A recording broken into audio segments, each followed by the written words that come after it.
กับสบายดีเนาะพ่อแม่พี่น้องทางบางลาวพังไทยทางต่างประเทศเน้องมื้อนี้ก็มาพบมาพอกับน้องทงเนาะพ่อแม่พี่น้องเนาะมื้อนี้ทางน้องทงก็อยู่เฮือนอยู่ศาลเนาะมื้อนี้เอาน้องๆเพิ่นมาซอยรกหญ้าเสียหญ้าแถวเฮือนนี่แหละเนาะมันหกแฮงเนาะพ่อแม่พี่น้องโดยโอเคเนาะก็ไปรับชมกันเลยเนาะพ่อแม่พี่น้องโดยไป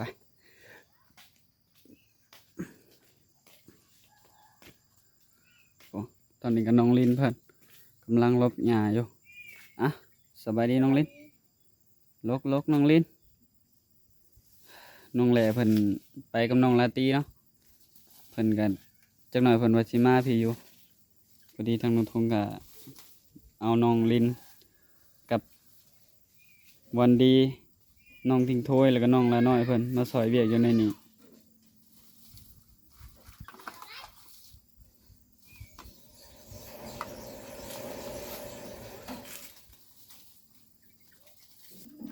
โอเคเนาะเดี๋ยวสิทางหมองนี้ก่อนเนาะพี่น้องนี่หมองใกล้ๆหมองจุดขี้เหงื่อนี่เนาะหมองมันทางขี้เหงื่อนี่นะสิทางก่อนเพราะว่ามันหกแห้งแล้วเนาะพี่น้องโอ้เพราะว่าทางน้องทงก็บ่ได้อยู่เฮือนตั้งหลายมื้อแล้วเนาะมื้อนี้ก็เลยมาอัดไมค์กับน้องๆเพิ่นนี่แหละเนาะพี่น้องโอเคเนาะก็ไปกันเลยพี่น้องโดยสบายดีเนาะพี่น้องเนาะทางน้องทงก็บ่ได้ทางป่าดนแล้วเนาะนี่สิทางแต่ทางในเนาะทางนอกนี่บ่ทางเนาะอันนี้เอาไปทิ้งทางนอกน้อง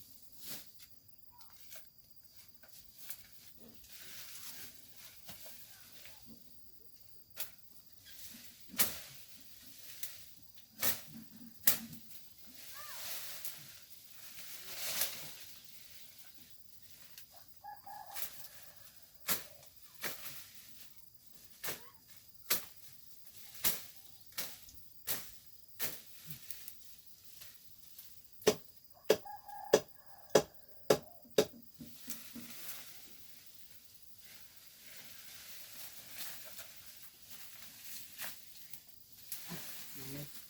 เดี๋ยวผมจะล่อน้องๆเลย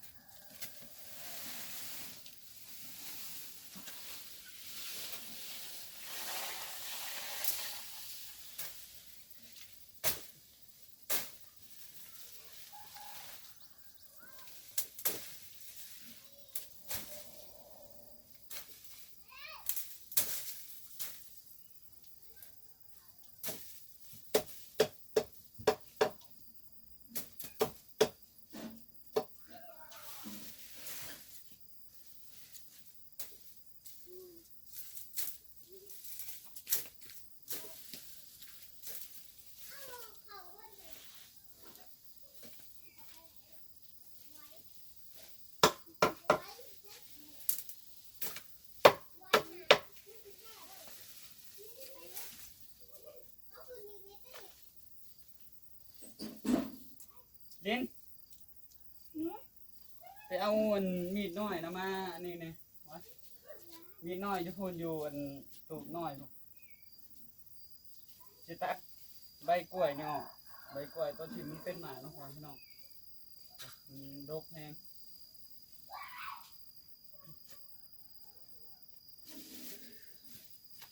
หญ้าเต็มเลยเนาะทางออก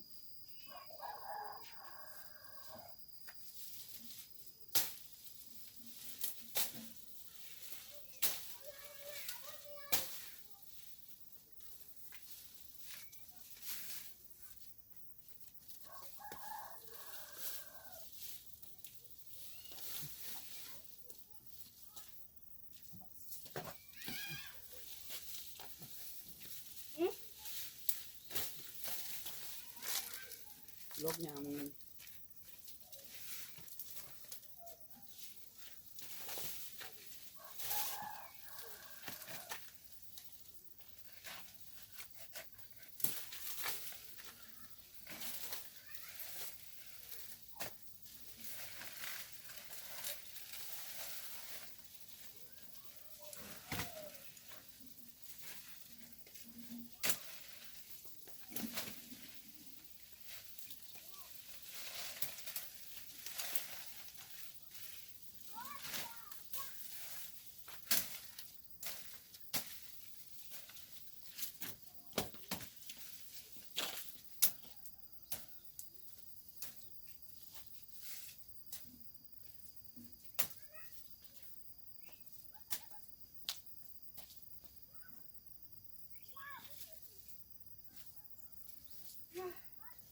ถึง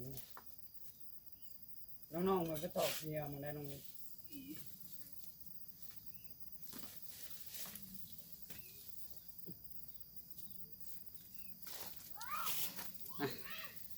โอเคเนาะมันนี่ก็ทางเป็นที่เรียบร้อยเนาะพี่น้องเดี๋ยวสิมาทางมึงนี้ต่อแล้วก็ง่ายมามึงนี้เนาะเดี๋ยวสิทางมึงนี้ก่อนเนาะพี่น้องเนาะโอเคเนาะมาทางมึงนี้ก่อนเดี๋ยวให้น้องๆเพิ่นอันเชียร์หญ้าทางทุ่งสิมาทางแถวแคมป์พวกก่อนเนาะพี่น้องเนาะ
ไม่เลยติดกับอันนี้เลยเนาะพี่น้องติดกับผัวเลย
โอเคเนาะตอนนี้ก็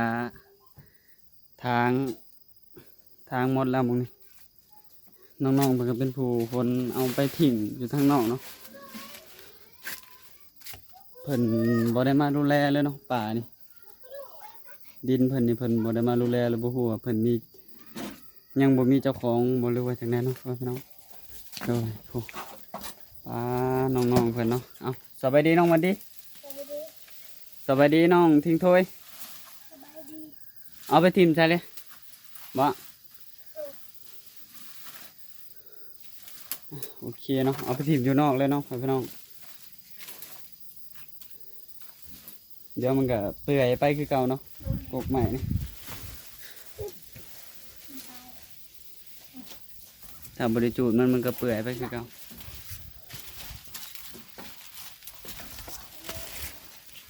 ไปเอาทางนั้นเด้อบัดนี้เด้อ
มันแม่นว่าต้นไม้ลำไยนี่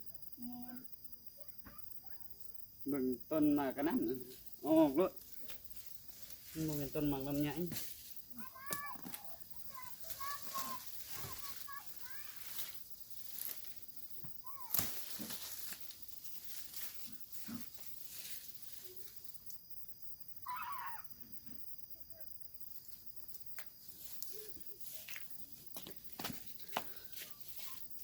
ตอนนี้ก็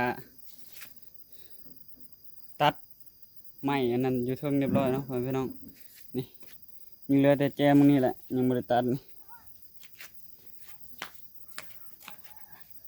โอเคตัดไม้ตัวเทิงก่อนเนาะพี่น้องโดย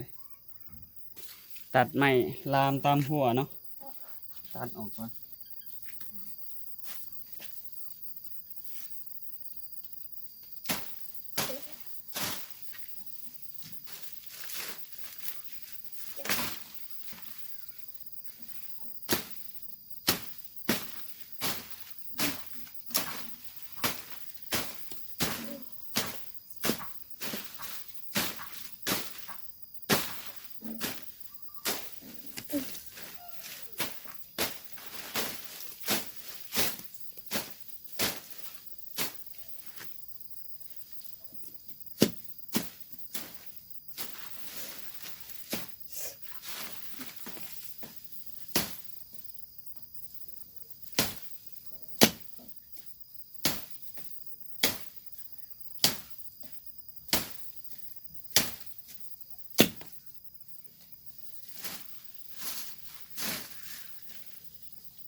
เริ่มแป้นแล้วเนาะมึงนี่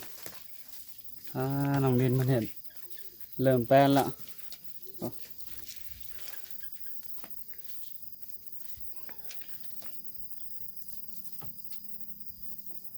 ตัวใดอันลบบ่ได้ก็เสียเด้อน้องดิน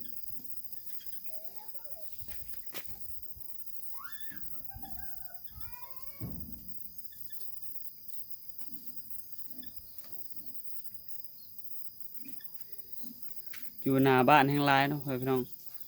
เดี๋ยวสิมาเสียแถวนี้ก่อนทางหลังบ้านเนาะ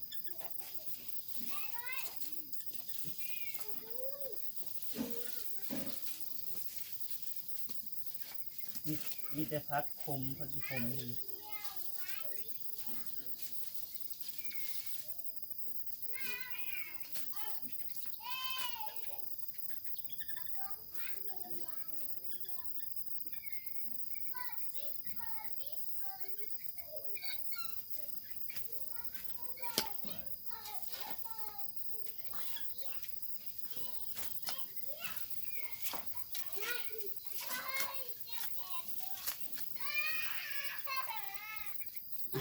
โอเค ตอนนี้ก็น้องลินเพิ่นลกอยู่เนาะเดี๋ยวไปช่วยน้องลินเพิ่นก่อนอ่า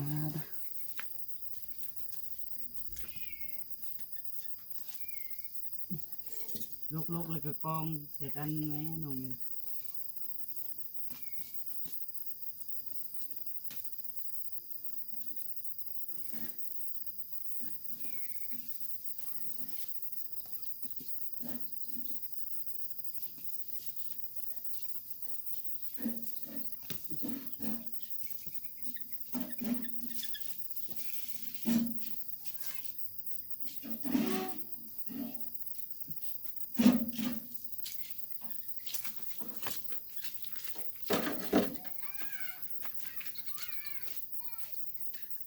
โอเคเนาะทางน้องทงก็จะได้จบคลิปไปเพียงเท่านี้เนาะ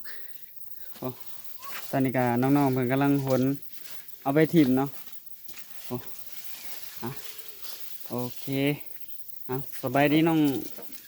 ลิน สวัสดี โอเคเนาะทางน้องทงก็จะได้จบคลิปไว้เพียงเท่านี้เนาะพี่น้องโดยทางน้องทงว่าผิดพลาดประการใดหรือว่ากล้องชันหรือว่าจังใดเนาะก็ต้องขอโทษขออภัยในแม่ FC เบิดสุขสุขคนเนาะทางน้องทงก็สิขอลาไปแล้วเนาะพี่น้องเนาะ เดี๋ยวมาผมมาพอกันในคลิปหน้าเนาะในคลิปนี้ทางนุ่งทุ่งกันสิขอลาใบเพียงเท่านี้เนาะพี่น้องเนาะโดยทางนุ่งทุ่งก็ขอขอบคุณขอบคุณเนาะทางเมียซีเบอร์สุขุทุกคนเนาะที่อยากซอยน้องทุ่งมาอยู่เนาะพี่น้องบ่ฮู้ว่าสิซอยสำใดเนาะก็เพิ่นซอยสำใดก็เอาสำนั่นเนาะพี่น้องโดยโอเคเนาะทางนุ่งทุ่งก็สิขอลาไว้เพียงเท่านี้เนาะพี่น้องโดยตอนนี้ก็สิเฮ็ดเวียกก่อนเนาะพี่น้องเนาะ เดี๋ยวทางลุงทงก็จะได้จบคลิปไว้เพียงเท่านี้เนาะ โดยก็ขอให้เพิ่นอยู่ดีไม่แห้งเนาะที่เพิ่นซอยมาเนาะพี่น้อง โดยก็ขอให้เพิ่นอยู่ดีไม่แห้งเนาะความเจ็บจะได้ความไข้จะมีเนาะเดินทางไปไสมาไสก็ขอให้ปลอดภัยความเจ็บจะได้ความไข้จะมีเด้อทางลุงทงก็สิขอลาไปแล้วขอกล่าวคำว่าสบายดี